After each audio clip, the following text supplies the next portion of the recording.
Hey guys, and welcome back again to Let's Craft Together series. And today we're gonna make a vise, a multi-purpose vise that you can use it for drill, jigsaw, or whatever you want.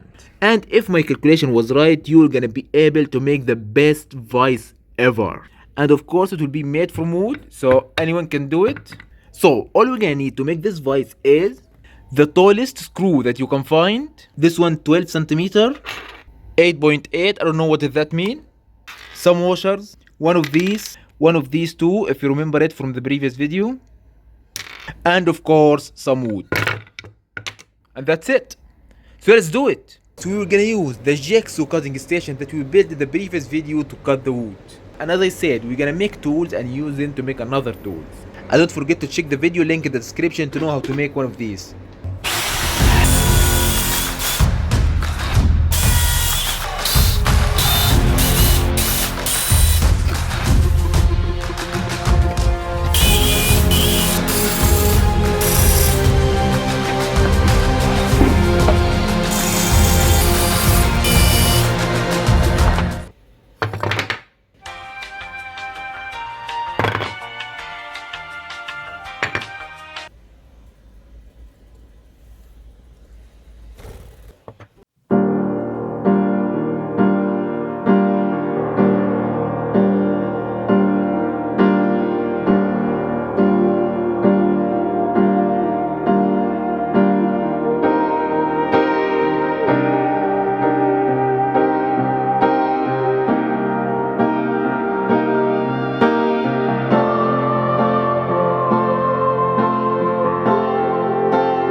Anda, que eu tenho mais isso aqui.